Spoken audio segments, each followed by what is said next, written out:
Quyida keltirilgan barcha shartlarni qanoatlantiradigan x1, x2, x va hokazo 10 gacha mantiqiy o'zgaruvchilarning necha xil qiymatlar to'plami mavjud? Javobda berilgan tenglikni qanoatlantiradigan x1 dan x10 gacha o'zgaruvchilari qiymatlarining barcha turli to'plamlarini sanash shart emas. Javob sifatida faqat to'plamlar sonini ko'rsatish yetarli. Ya'ni bizga qiymatlari qaysi qiymatlarda bo'lishi muhim emas, soni kerak. Ya'ni qachon mana shu birga teng bo'ladi, o'sha qiymatlar to'plami kerak. Bu birinchi mana shu mantiqiy ifodaga qaraydigan bo'lsak, implikatsiya turibdi. Implikatsiyada jadvalni tuzib olamiz. Ya'ni implikatsiya rostlik jadvalni tuzadigan bo'lsa, ikkita o'zgaruvchi uchun 0, 0, 1, 1, 0, 1, 0, 1 va A va B ni implikatsiyasini qaraydigan bo'lsak, demak 1, 1, 0, 1. Faqat mana shu holatdagina 0 bo'ladi. Ya'ni birinchisi 1, ikkinchisi 0 bo'lganda 0 bo'ladi. Qolgan barcha holatda 1 bo'ladi.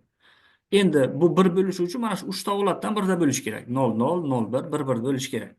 Qauslarning natijasi. Shunda 1 chiqadi bu. Ya'ni mana bu yer bizga mantiqiy ifoda, shuning natijasi qachon 1 bo'ladi, shuni holatlarini qarashimiz kerak. Buning uchun quyidagi x1 va x2 uchun rostli jadvalni tuzamiz. 0, 0, ikkita o'zgaruvchi bo'lgani uchun 4 ta qatordan iborat bo'ladi. Keyin x3 va x4 uchun ham rostli jadvalni tuzamiz. 0, 0, 0, 1, 1, 0, 1, 1. Endi mana bu 0, 0 ni keltirib birinchi mantiqiy ifodaga qo'ysak 0 bo'ladi. 0 bo'lganda x3, x4 ni qaysi qiymatlarda 1 chiqadi?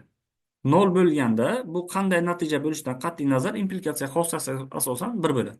Ya'ni bu degani 0, 0 bo'lsa ham, x3, x4 0, 1 bo'lsa ham, 1, 0 bo'lsa ham yoki 1, 1 bo'lsa ham doim 1 chiqadi degan. Hozir mana bu bizga strelkalar, ya'ni chiziqlar soni kerak bo'ladi. Shuning uchun alohida rang bilan xaritasini chizib olamiz. Keyingisi 1, 0 bo'lganda mana bu yerga 1, 0 qo'yganda natijamiz 1 bo'ladi.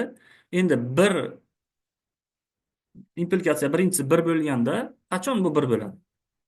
1, 1 da 1 bo'ladi. 1, 0 da 0 bo'ladi. Demak, mana bu 0, 1 ni qo'ygan vaqtimizda 1, 1 holatdagina bu 1 bo'ladi. Qolgan mana bu qiymatlarni ko'paytmada bitta 0 bo'lsa 0 bo'lishi hisobidan 0 bo'lib ketadi. Mana shunday. Keyingisi 1, 0 da ham yig'inda 1 bo'ladi. Mana bu ko'paytmada bitta 0 bo'lsa 0 bo'lishidan 0 bo'lib ketadi. Faqat 1, 1 dagina bu ham 1 bo'ladi. Keyin 1, 1 da oxirgisi. 1, 1 bo'lganda yana 1 bo'ladi. Faqat shu holatdagina bu bizga natija 1 ni beradi. Endi aniqlab oldik mana. Va biz bu yerda x1, x2, ya'ni to x10 gacha bo'lgan qiymatlarni yozamiz. x3, x4, x5, x6, x7, x8, x9, x10 deb yozamiz. Va birinchi x1, x2 ga mana bu yerda 4 ta qiymat borligi uchun 4 ta 1 ni yozamiz. 4 ta 1 ni yozamiz. Doim shunday bo'ladi. Va x3, x4 ga endi mana shu x1, x2 dan kelgan har bitta qiymatga kelgan mana strelka tortdik. Mana strelkadagi raqamlar yig'indisini qo'shamiz. Demak, mana bu yerda hozir mana bu yerda mana bu 00 da ham bitta qiymat, 01 da bitta qiymat, 10 da bitta qiymat, 11 da bitta qiymat bo'lyapti. Endi mana bunga nechta strelka? Bitta. Faqat shuni biri ko'chadi mana. Bunda nechta? 1. Faqat shuni biri ko'chadi. Bunda nechta? 10 da 1. Faqat mana shu 00 ni biri ko'chadi. Endi 1-1dachi? Mana 1-1da demak bizda 4 ta strelka kelyapti. 4 ta. Bu degani mana shu 4 talasining qiymati yig'indisi yoziladi. 4. Ya'ni mana shu 4 talasining yig'indisi yoziladi. Keyingisida endi bu 1 x3 ni biri ko'chadi, x3 ni biri ko'chadi, x3 ni biri ko'chadi. Endi mana bu yerga mana shu 4 talasining yig'indisi. Demak 7. Bunda ham 1, 1, 1. Endi bu 4 talasining yig'indisi 10. 10 bo'ladi. Keyingisi bunda 1, 1, 1. Endi bu 4 tasini yig'indisi 13 bo'ladi. Ana shularning hammasini qo'shamiz. 16. Javob 16 bo'ladi. Buni qiymatlar to'plami 16 ta bo'ladi. Mana shu javob.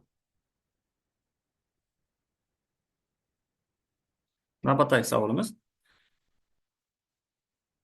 quyida berilgan barcha shartlarni qanoatlantiradigan mantiqiy o'zgaruvchilarning necha xil to'plami, necha xil qiymatlar to'plami mavjud? Shuni aniqlashimiz kerak.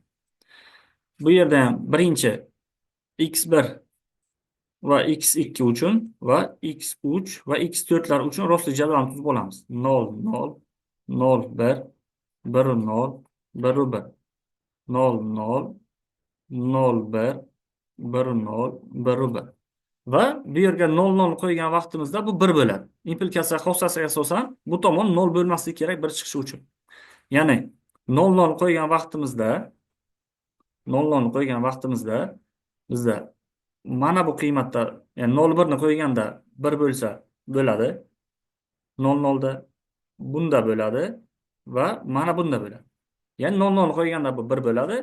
Bu yerda 0, 1 ni qo'yganda ham 1 bo'ladi. Masalan, 1, 0 ni qo'yganda ham faqat 0, 0 qo'ymasa yetar. Keyingisi 1, 0 ni qo'yganda bu yolg'on 0 bo'ladi. 1, 0 da yolg'on. 0 bo'lganda implikatsiya xossasiga asosan bu 4 ta qiymatda ham 1 bo'ladi. Ya'ni bunda ham, mana bunda ham, bunda ham, bunda ham xuddi. Bunisi ham xuddi shunday. 1, 0 da ham 1, 1 ga teng emas bular. Shuning uchun bu 4 ta holatda ham, demak, bu bizga rostnacha ish. 1, 1 da 1, 1 da bu rost bo'ladi.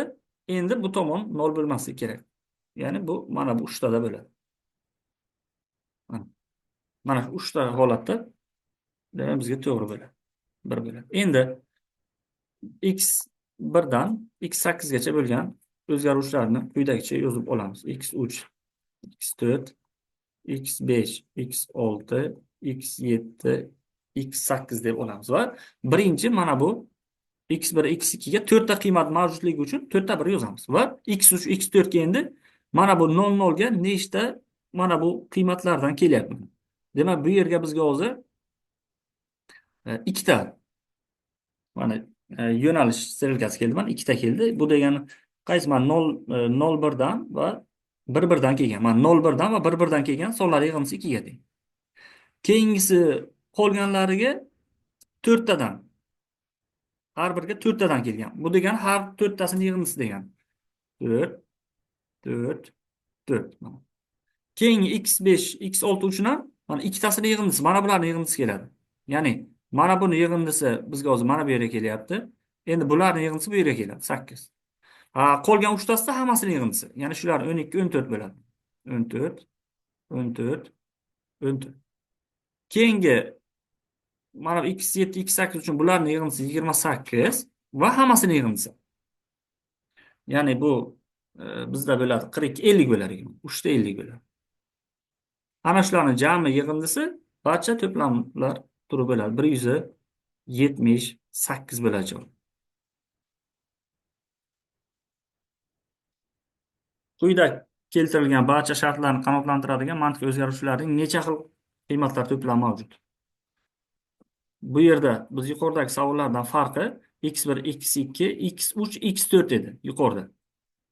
Bo'lsa yuqoridagi usul bilan bajaramiz. Lekin bu x1, x2, x2, x3 kelyapti. Endi buni boshqacha ko'rinishda bajaramiz. Ya'ni 3 ta o'zgaruvchi uchun x1, x2, x3 uchun rostli jadvalni tuzamiz.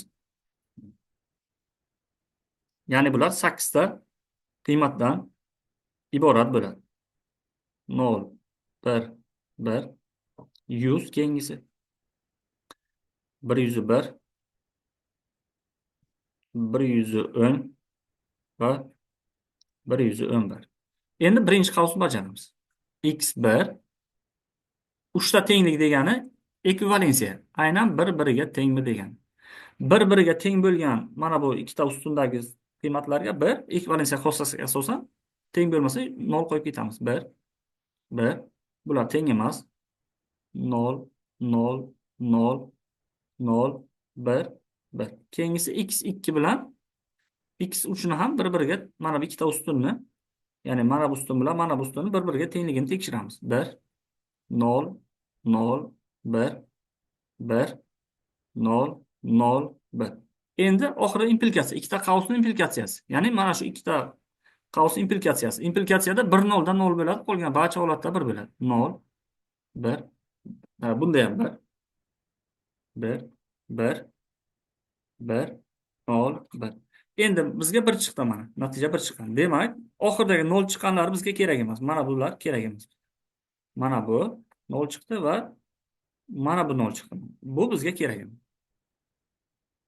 Ya'ni bular bizga e, ishlatmaymiz. Hozir bular kerak bo'ladi. Demak, bularni biz ishlatmaymiz. Qolgan 6tasini ishlatamiz. Endi bu qanday bo'ladi? Bu quyidagicha. X1 va X2 uchun X2 va X3 uchun ro'sta jadval tuzamiz. 0, 0, 0, 1, 1, 0, 1, 1. Bu uchun ham xuddi shunday ketma-ketligini yozib olamiz. Va 0, 0 bo'lganda qaraymiz mana. X1, X2 0, 0 bo'lganda X2, X3 ham 0, 0 bo'lyapti. Demak, 0, 0 dan 0, 0 ga strelka tortamiz. Keyingisi. X1, X2 0, 1 bo'lganda X2, X3 10 bo'lyapti. Bu 0 bo'lganda 10 bo'lyapti. Keyingisi. Bu yana 0, 1 bo'lganda X2, X3 11 bo'lyapti. Mana bunday. Keyingisi 10 bo'lganda X2, X3 0, 0 bo'lyapti. Bu 10 bo'lganda bu 0, 0 bo'lyapti mana. Keyingisi yana 10 bo'lganda X2, X3 0, 1 bo'lyapti. Mana bunday. Va oxirgisi ikkalasi ham 1, 1 bo'lganda bu ham 1, 1 bo'lyapti. Endi X1 dan to X7 gacha bo'lgan qiymatlarni yozamiz. Ya'ni X1, X2, X2, X3, ya'ni mana X2, X3 shunda to X6, X7 gacha yozamiz. X3, X4, X4, X5, X5, X6, X6, X7 deb yozamiz. Va birinchi X1, X2 ga 4 ta 1 ni yozamiz, chunki bizda mana 4 ta qiymat mavjud. Keyingilarga mana shulardan kelgan raqamlar yig'indisi ketadi. Demak, bunga ikkita sirga kelyapti 0, 0 ga, ikkita 1 yig'indisi. Ya'ni mana bu 1 bilan birinchi, uchinchi birlar yig'indisi 2 bo'ladi. Bunga bitta 1 ni o'zi keladi. Ya'ni bunda ham faqat 0, 1 dagi 1 ni o'zi keladi. Ikkita 1 ga 0, 1 dagi bilan 1, 1 dagi birlar. Ikkinchi va to'rtinchi birlar yig'indisi 2 ga teng. Bunda bo'lyapti. Xullas, mana bunday natija bo'lyapti bu yerda. Mana buni bilan buni yig'indisi, demak, bu yerga yozilyapti bizda. Keyingisi mana bu 0, 0 dagi, demak, mana bu bilan mana buni yig'indisi bu yerga yozilyapti. Xuddi shu tartibda ketadi qolganlar. O'rtada faqat birlar qoladi keyingisi. Demak, endi bunga nisbatan olamiz. Mana 1, 2 yig'indisi 3, 1, 1. Demak, bunda keyingisi mana 1 bilan bu 2 ni yig'indisi 3. Shunday ketadi. Keyingisi 1 ga 3, 4, 1, 1, 4. Bunisi 1 ga 4, 5, 1, 1, 5. 1 ga 5, 6, 1, 1, 6. Shularni oxirgi ustunni yig'indisi 12, 14 bo'lyapti. Javob ana shu. Natija 14 ga teng bo'ladi.